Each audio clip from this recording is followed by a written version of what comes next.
Hello and welcome to Nintendo Everything. My name is Eric Zach, and who is joining me today? I am Dave Crooks, designer on Enter the Gungeon. Thanks for joining me, Dave. Really Absolutely. appreciate it, man. Yeah. Before we start the interview, though, I have to ask you something. Sure. You're really into mimics, but how can I be sure that you're not a mimic?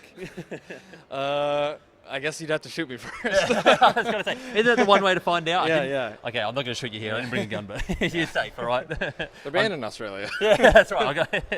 I'm just going to have to believe Yeah. you. Now, the game is full of secrets, and I know your community loves just finding these secrets and discovering them. Do you have a favourite to kind of implement, or maybe just a favourite that people found in the first place? That's tough. There's so many.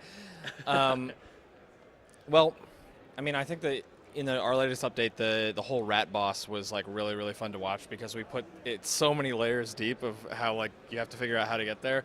And when we launched the game or when we launched the update and just watching people like slowly experiment on how to do it, it was really good. And when they finally like saw it, like the Twitch chats were just going crazy. Okay, was there anything slow about it? I would imagine that your community would just be diving in and ripping that game apart, trying to find everything. It was pretty quick. Yeah. I'll say like it was only like a couple days they had like completely maxed it out. So yeah, I mean we had done enough updates and we know enough about the games industry to know that the gamers they're not going to be slowed down. No. We never had that expectation. Oh, maybe it'll take them a really long time. So are there any that they haven't found yet as far as Easter eggs or anything that they haven't discovered that you were like, I'm waiting for someone to kind of pick that up yet? No, they pretty much got everything. The only thing I'll say is like if you go on our wiki, the game is super referential. There's we're referencing everything. Yeah. And there's actually a page on the wiki of references, and I was scrolling through that actually. yeah, and like some of them are just wrong, and so I'm really? like, you're just You wrong. go, you go where you want. Yeah. Exactly.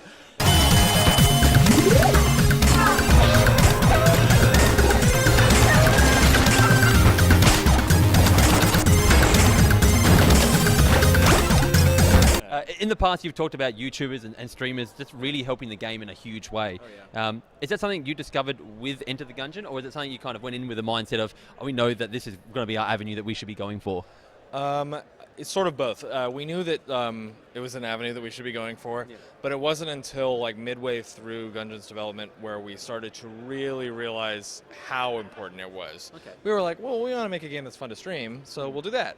But then through the development of Gungeon, we were actually talking to streamers like specifically, why do you think these games are better for your audience and stuff like that. And we took some of the feedback, and actually it informed a pretty major alteration to the path of our development. Like in the game we have over 200 guns, but we have even more items, and it was actually the item combinations that we were told by many people saying like, because you can only hold one gun out at a time, the items actually have more combinatorial possibilities. Okay. And so that adds to more variety, and like we were aware of that, but we didn't really grok yet that like that's part of the thing that they really wanted to see. So the community kind of helped that grow into what it was. Yeah, absolutely. Yeah. Okay, beautiful. Now you said you had over like 200 guns in the game. Do you have any kind of ideas for guns that either didn't make it or couldn't make it into the game? Yes. We have probably another 50 half-built guns. Okay. Namely, we just made the portal gun, but it just really didn't work with the perspective. Okay. And it really wasn't that useful. I actually did like redesign it near the end to hopefully make it more useful, but we never got around to implementing it. It's just a really labor-intensive one, so that was one of them. We had this other idea for a Tetris gun that shot blocks, and then they would stick together in the air, and then like if you got them all, they would like delete the enemy. But that also didn't make it. Okay. Sometimes it was like too much specific code work for like one thing. But like depending on the scope, you got to put it all into Exactly. equations. If you could go back in time and tell past Dave one thing, what would it be, like as in advice for yourself? Oh man, it's a real on the spot question, I know. Yeah, I guess I would say like try to de-stress more. Okay. Yeah, because like during the second half of Gungeon's development, it was extremely crunchy. Yeah. We worked for like 8 months, like 12 hours a day, 7 days a week. So I would say like take better care of yourself. It's hard to kind of step yourself away from it, isn't it? Yeah. No, it was like completely, Yeah, tunnel vision. Tunnel You vision. just got to get it out. Yeah.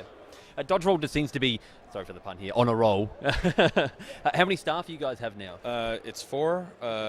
I'm the designer. We have 1 artist, 2 programmers, and then we contract for promo art, music, and sound effects. Okay. Have you thought about like expanding that roster of, I'm going to call them Gungeoneers, even though that's what you call them in game? Yes and no. Like, we'll probably never add anyone like to the company, like full time, but we might contract an artist or something for the next one. We think our next game is probably going to be pretty art intensive. Okay. So we're discussing it. We may not, but I think it would help a lot. So we'll just see how it works out. Okay.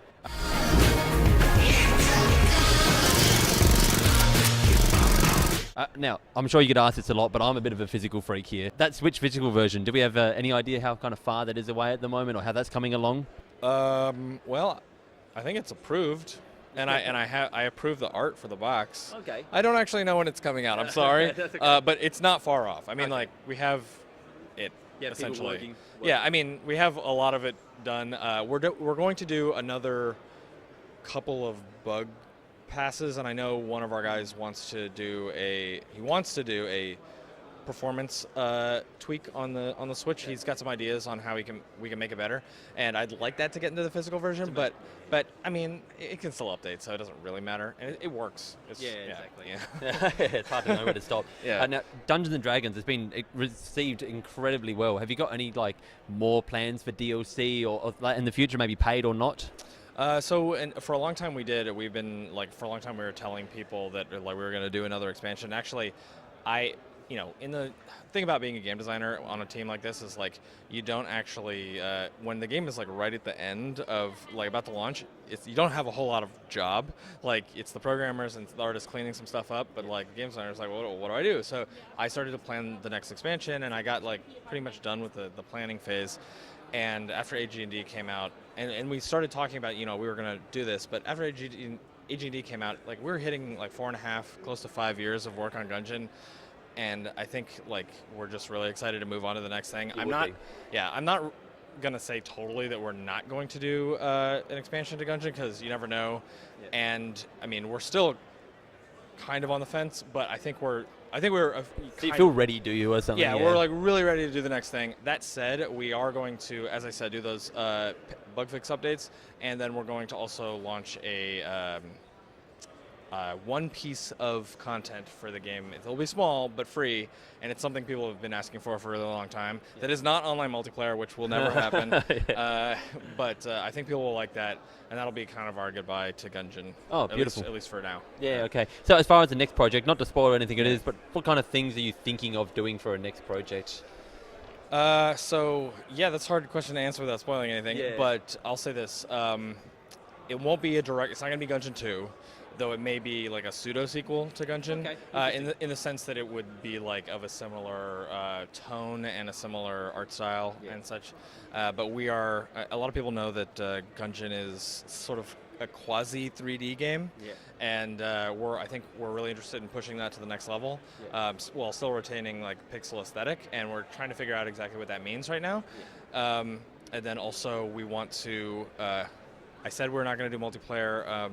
For Gungeon, and we're not going to, but we are and the reason we never could is because our engine is just the opposite of optimized for that, and it would have taken a years of rework, or at least a year. So one of the things we're taking time to do right now is like build a tool so that we ready from the ground up type thing. So I'm not definitely saying we're going to do multiplayer for the next but you're one, thinking about it.